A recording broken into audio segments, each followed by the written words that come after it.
mendiskusikan tentang karakteristik pemasaran syariah dengan anggota kelompok yang terdiri dari saya, Rizka Nuryanti, dengan NIM 1808 10 10 20 82, dan rekan saya, Atika Salsabila, dengan NIM 1808 10 10 20 88. Yang pertama yakni pengertian pemasaran syariah.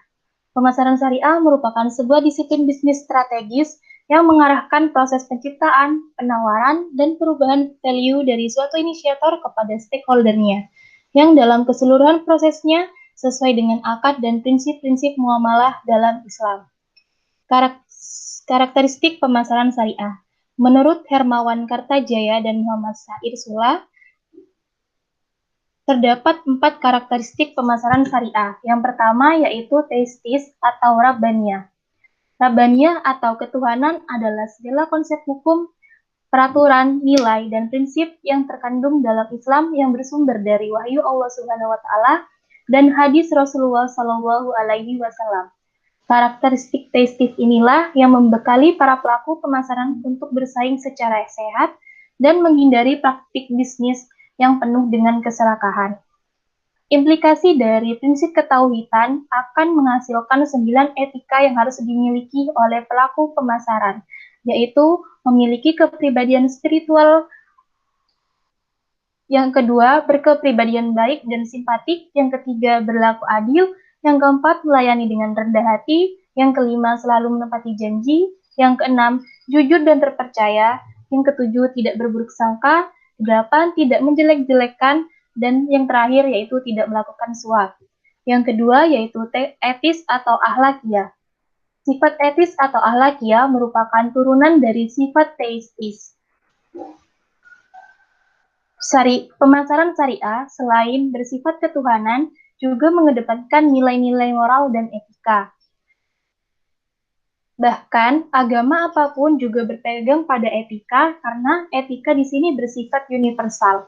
Rasulullah Shallallahu Alaihi Wasallam diutus oleh Allah Subhanahu Wa Taala untuk menyempurnakan akhlak. Oleh karena itu, pelaku pemasaran syariah jika mengagungkan akhlak dalam menyusun dan menjalankan pemasarannya, berarti secara tidak langsung dia juga memegang teguh sunnah Rasulullah. Yang ketiga yaitu realistis atau al-waqi'ah.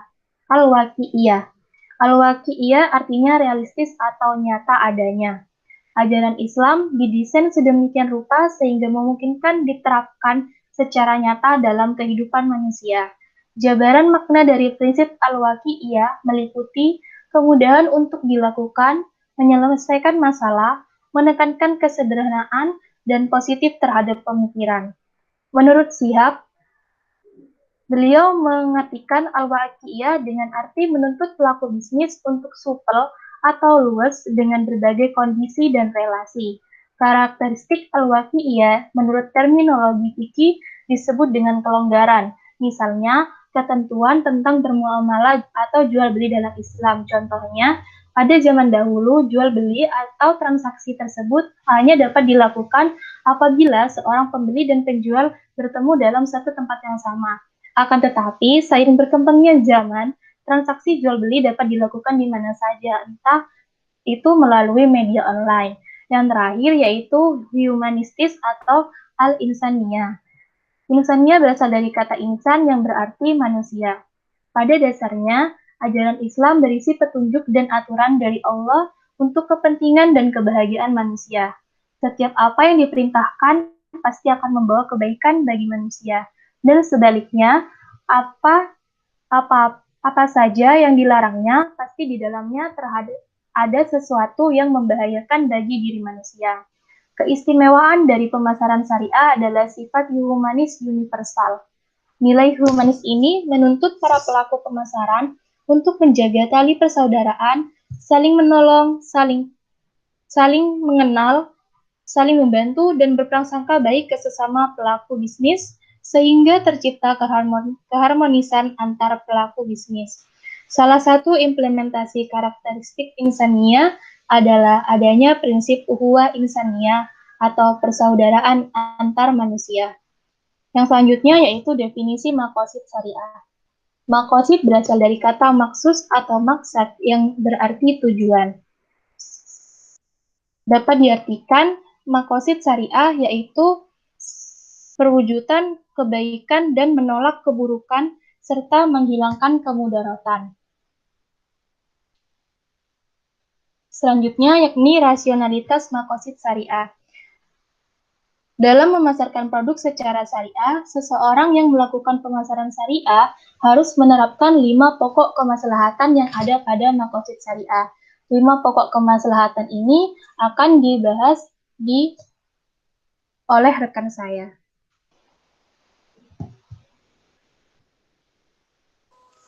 Oke, yang selanjutnya yaitu ada klasifikasi makosid syariah. Jadi, konsep makosid syariah menegaskan bahwa Islam hadir untuk mewujudkan dan memelihara maslahat umat manusia. Seperti yang sudah dijelaskan oleh teman saya tadi. Nah, berhubungan dengan kemaslahatan ini, para ulama seperti Al-Ghazali dan Al-Syatibi membagi makosid syariah menjadi 3 tingkatan. Nah, tingkatan yang pertama yaitu ada tingkatan daruriyat. Tingkatan ini adalah kemaslahatan-kemaslahatan yang kepadanya bersandar kehidupan manusia. Nah, jika kemaslahatan ini tidak ada, maka akan terjadi ketidakstabilan dan kerusakan, juga kesengsaraan. Contohnya seperti contohnya dari tingkatan ini bisa juga disebut dengan kebutuhan atau kemaslahatan primer. Jadi memang harus ada dan juga harus diwujudkan. Contohnya seperti adanya makanan, minuman. Jika makanan atau minuman itu tidak ada, maka sudah pasti eksistensi manusia akan mengalami ketidakstabilan juga kerusakan. Karena makanan dan minuman adalah kebutuhan wajib yang harus dipenuhi oleh manusia. Yang kedua ada al-hajiyat, yaitu perkara-perkara yang dibutuhkan manusia atau kemaslahatan yang dibutuhkan manusia untuk menghilangkan kesulitan. Akan tetapi jika kemaslahatan itu tidak terwujud, tidak akan terjadi kerusakan atau dari tatanan kehidupan manusia. Namun manusia akan mengalami kesulitan. Jadi contohnya di al-hajiyat ini seperti jika di perekonomian seperti adanya pinjam meminjam atau adanya jual beli salam. Jika di ad-daruriyah itu contohnya yang ekonomi seperti adanya jual beli. Nah, jual beli itu kan sudah menjadi kebutuhan yang harus dipenuhi manusia karena setiap manusia tidak bisa memenuhi kebutuhan sendiri seperti kita membutuhkan makan bahan pokok yang kita butuhkan adalah beras. Jadi setiap manusia tidak bisa semua menanam padi atau kita membutuhkan daging ayam. Semua harus melakukan ternak ayam. Jadi kan di sini pasti kita saling membutuhkan. Nah, dan itu jual beli itu sudah menjadi kemaslahatan atau kebutuhan yang primer untuk manusia. Di sini kalau contohnya yang hajiyah, di sini ada jual beli salam. Nah, jual beli salam itu jika kita tidak melakukannya tidak akan merusak eksistensi manusia, tapi mungkin manusia akan mengalami kesulitan karena salam kan bisa juga disebut pesanan. Nah, di sini maaf.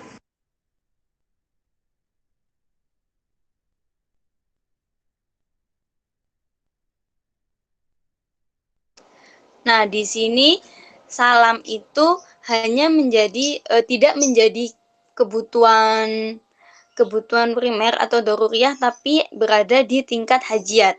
Tidak sampai merusak, tapi mungkin jika tidak terlaksana mungkin akan manusia mengalami kesulitan. Contohnya juga yang di al-hajiyah tadi sudah saya sebutkan seperti pinjam meminjam.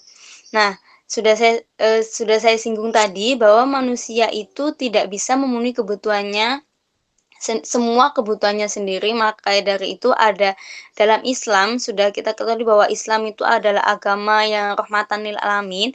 Islam itu memberikan keringanan bagi setiap umatnya dalam bentuk apapun. Nah, jadi adanya pinjam meminjam itu salah satu bentuk dari keringanan yang diberikan oleh Islam dan termasuk dalam tingkatan al-hajiyat. Jika tidak ada pinjam-meminjam, tidak akan merusak tatanan kehidupan, tapi bisa mengakibatkan kesulitan. Contohnya juga dalam al-hajiyat ini seperti adanya diperbolehkannya sholat duduk bagi orang yang tidak mampu untuk berdiri. Sudah jelas keringanan ini diberikan karena jika tidak ada maka akan membuat manusia mengalami kesulitan bagi yang tidak bisa berdiri untuk sholat. Selanjutnya yaitu ada tingkatan yang terakhir, ada tingkatan tahsiniyat, yaitu kemaslahatan yang menjadikan hidup manusia lebih pantas dan beradab. Jika sesuatu itu tidak ada, jika kemaslahatan ini tidak ada, maka tidak akan merusak tatanan kehidupan, juga tidak akan menyulitkan.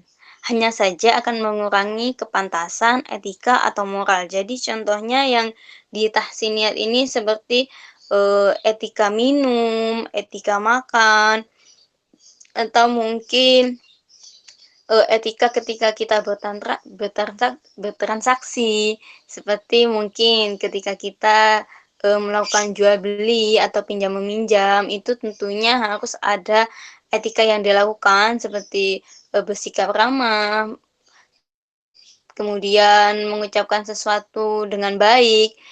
Jadi tahsiniyat ini bisa dikatakan tujuannya itu untuk memperbagus atau memperindah. Jika tidak ada pun sebenarnya tidak akan membuat tatanan kehidupan manusia menjadi rusak atau tidak akan menyulitkan. Namun akan mengurangi etika, kepantasan atau moral manusia itu sendiri. Next. Selanjutnya yaitu tadi pada tingkatan pertama yaitu doruriyah ada hal-hal pokok yang mendasari kehidupan manusia. Nah, di sini ada 5 pokok kemaslahatan, yaitu yang pertama hifdzuddin, yaitu atau bisa disebut juga memelihara agama. Nah, di sini syariat menganjurkan atau memerintahkan ibadah-ibadah khusus seperti beriman, mengerjakan sholat, membayar zakat, berpuasa, dan lain-lain, itu dalam rangka menjaga kemaslahatan agama. Jadi, begitu pula pasti ada hukum bagi orang yang tidak melaksanakan atau meninggalkan ibadah seperti meninggalkan zakat, meninggalkan puasa. Nah, semua itu ditujukan untuk memelihara agama. Jika seseorang bisa beriman, maka mereka atau bisa menjaga agama, maka mereka pasti bisa mengerti bagaimana caranya memenuhi kebutuhan primer mereka dengan baik. Begitu. Yang selanjutnya yaitu ada hifdzun nafs atau memelihara jiwa, bisa juga disebut dengan memelihara nyawa. Jadi di sini dalam syariat itu ada diperintahkan melakukan perbuatan sehari-hari, contohnya dengan makan dan minum yang halal, kemudian makan makanan yang sehat, kemudian mengenakan pakaian yang pantas, menutup aurat, dan lain-lain. Di situ tujuannya adalah supaya manusia bisa memelihara jiwa dan tidak meremehkan suatu nyawa. Nah, di situ dalam syariat juga Allah telah menetapkan hukum kisos bagi pembunuhan secara sengaja dengan tujuan awal yaitu untuk memelihara jiwa. Jadi dalam Islam jiwa atau nyawa adalah sesuatu yang sangat penting dan tidak bisa disepelekan atau diremehkan. Maka dari itu ada anjuran untuk bersilaturahmi atau menjalin tali persaudaraan dengan baik. Itu tujuannya supaya sesama manusia bisa memelihara jiwa saudara sesamanya. Yang selanjutnya yaitu ada hifdzul akal atau memelihara akal. Nah, di sini sudah jelas contohnya dalam syariat itu kita diperintahkan untuk mencari menuntut ilmu, kemudian melarang minum alkohol, melarang menggunakan narkotika, tujuannya adalah untuk memelihara akal. Nah, dalam perekonomian, jika kita tidak mempunyai ilmu apapun, maka kita bisa melakukan kesalahan yang mungkin fatal. Maka dari itu, semua hal apapun itu, terutama dalam perekonomian, pasti ada ilmu yang harus kita pelajari terlebih dahulu. Nah, akal diciptakan supaya manusia bisa mempelajari atau mengembangkan ilmu-ilmu dasar yang sudah ada dalam kehidupan manusia. Jadi, maka dari itu kemaslahatan memelihara akal ini termasuk dalam 5 pokok kemaslahatan yang harus dipenuhi atau dijaga oleh manusia. Yang keempat yaitu ada hifdzul mal atau memelihara harta. Nah, di sini syariat memperbolehkan jual beli atau transaksi itu dengan tujuan menjaga harta. Juga pasti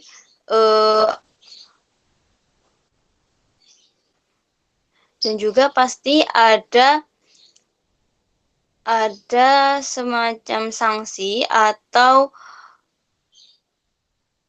hukuman yang diberikan kepada orang yang tidak bisa memelihara harta seperti mungkin yang sudah ada dalam perjanjian yang dilakukan oleh orang yang bertransaksi.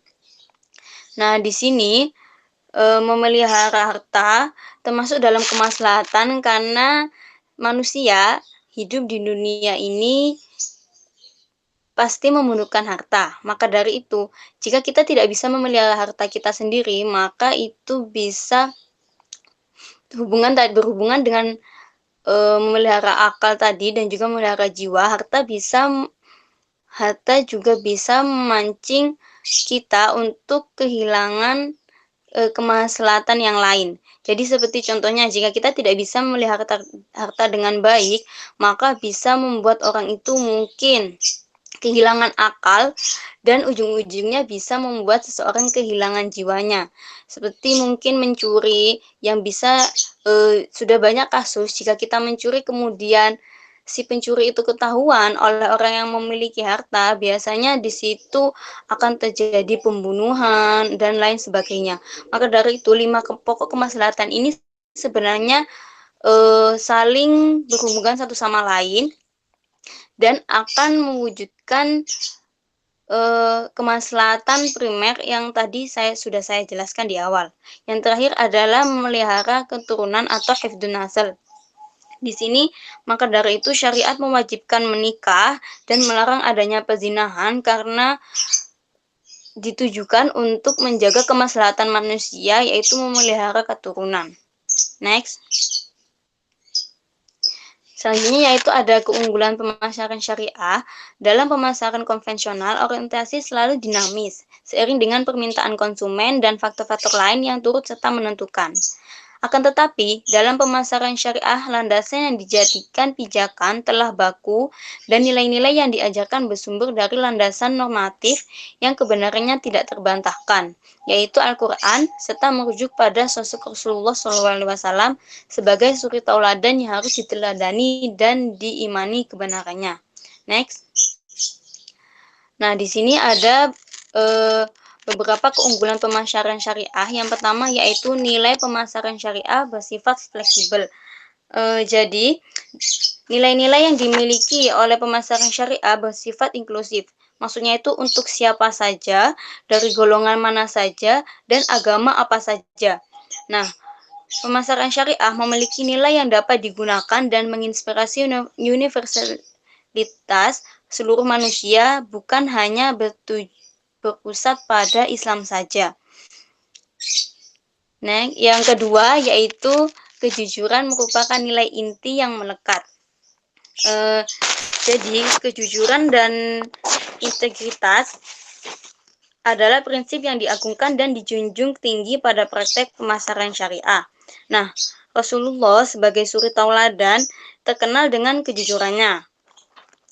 Implikasinya adalah pelaku bisnis dalam bingkai pemasaran syariah harus jujur pada siapapun, termasuk pada pesaing, konsumen, supplier, dan segala aspek yang ada dalam pemasaran syariah. Dan juga kejujuran itu ada dalam jujur dalam dalam harga barang, kualitas, kuantitas, dan lain sebagainya yang masuk dalam pemasaran syariah itu. Yang ketiga yaitu ada kekokohan nilai spiritual sebagai fondasi. Nah, di sini jika dalam pemasaran konvensional, kepandaian dalam analisis secara intelektual dan sentuhan sisi emosional sangat ditonjolkan, tapi dalam pemasaran syariah, kecerdasan dan kedalaman spiritual juga menjadi prioritas utama. Jadi tanggung jawab para pemasar dalam pemasaran syariah tidak hanya dengan sesama manusia saja, melainkan juga kepada Allah sebagai bentuk pertanggungjawaban nanti di akhirat. Maka dari itu, kekokohan nilai spiritual itu menjadi fondasi utama dalam pemasaran syariah. Yang keempat yaitu ada nilai pemasaran syariah dapat adaptif dan bertahan di berbagai kondisi. Sudah disebutkan tadi di awal bahwa salah satu nilai pemasaran syariah yang sangat penting yaitu adalah kejujuran. Jika dalam suatu pemasaran atau dalam bisnis menggunakan aspek kejujuran yang tinggi, maka di situ bisa dipastikan bahwa bisnis tersebut dapat bertahan di berbagai kondisi dan dapat bertahan lama. Next. Selanjutnya yang kelima ada menjaga keseimbangan. Jadi pelaku bisnis yang mengamalkan prinsip pemasaran syariah akan mampu memberikan kemanfaatan pada lingkungan sekitar dan mewariskan peradaban yang baik pada generasi selanjutnya. Maka dari itu bisa dikatakan keunggulan dari pemasaran salah satu keunggulan dari pemasaran syariah yaitu menjaga keseimbangan. Yang keenam yaitu bersifat universal dan lengkap. Jadi, pemasaran syariah memiliki panduan yang lengkap, mulai dari etika dalam berkontribusi, etika dalam distribusi, etika dalam konsumsi, bahkan pasca konsumsi yang sudah disebutkan oleh teman saya tadi di awal. Nah, jadi Islam sebagai agama sangat lengkap dalam mengatur baik dalam urusan jasmani, rohani, mental, dan spiritual, serta urusan dunia dan akhirat. Maka dari itu, pemasaran syariah bersifat universal dan lengkap karena sudah saya sebutkan di awal tadi, pemasaran syariah itu bersifat inklusif yaitu kepada siapa saja, golongan mana saja, dan agama apa saja. Yang ketujuh yaitu konsisten pada tujuan ajaran agama. Jadi keunggulan pemasaran syariah itu berhasil apabila didukung oleh pemahaman pondasi ajaran agama yang baik, seperti yang pertama seperti niat ibadah kepada Allah di setiap aktivitas dalam rangka memenuhi kebutuhan dan keinginan manusia. Yang kedua, menghindari praktek yang dilarang dalam Islam seperti riba, ketidakjelasan, dan lain-lain dalam perekonomian. Yang ketiga yaitu mempergunakan cara yang baik, santun, halal, dan bermutu dalam melakukan komunikasi kepada konsumen di waktu pemasaran dan tidak mengandung unsur eksploitasi dan pornografi. Yang keempat, menghindari perilaku yang berimplikasi pada kemubadiran. Nah, yang selanjutnya yang terakhir yaitu ada keunggulan yang terakhir yaitu memiliki dimensi multi kemanfaatan atau keuntungan. Jadi konsep keuntungan dalam pemasaran syariah memiliki dimensi yang luas, yaitu keuntungan yang bersifat materi serta keuntungan yang bersifat non-materi, yaitu seperti keberkahan, pahala, dan ridha Allah Subhanahu wa Ta'ala. Next. Terima kasih.